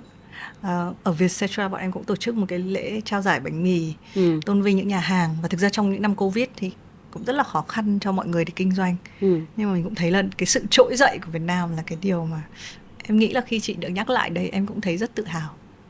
Và hy vọng cái sự tự hào này nó được lan tỏa. Một lần nữa hôm nay em rất là cảm ơn. Thứ nhất là chị đã thắng cuộc trong cuộc cá cược với con gái của chị để có cuốn Thương hiệu Việt Nam thời khắc vàng. Em cũng mong rằng đây là cái thời khắc vàng thực sự, khi mà tất cả chúng ta đều có thể chung tay. Và em cũng rất là chúc chị cái hành trình này sẽ đi tiếp nữa, chứ không phải là chỉ là để mà mới có nhận thức không, sẽ là nhiều cái việc làm. Chị cảm ơn Thùy Minh. Hôm nay nói chuyện với em xong chị cũng vỡ ra được nhiều thứ nữa. Tại trong quá trình mà viết thì mỗi lần nghe mọi người hỏi, chia sẻ thì chị lại càng cảm nhận được hơn và vỡ ra được nhiều cái mới hơn. Cảm ơn em rất nhiều. Cảm ơn khán giả đã theo dõi Have a Sip. Cũng đúng lời hứa thôi, là Thùy Minh chọn những tác giả sách và những cuốn sách mà Thùy Minh tin là sẽ cho các bạn một cái nhìn mới. Hy vọng là cả cuộc trò chuyện này cũng đã đưa đến một cái nhìn mới. Một lần nữa cảm ơn chị Chi, cảm ơn tất cả khán giả. Xin chào và hẹn gặp lại tất cả mọi người trong những tập tiếp theo. Cho chị cảm ơn luôn khán giả một lần nữa. Nãy giờ có cuộc trao đổi với Thùy Minh, nhưng mà rất là cảm ơn khán giả cũng đã lắng nghe những cái chia sẻ của mình. Xin cảm ơn. Xin chào, hẹn gặp lại.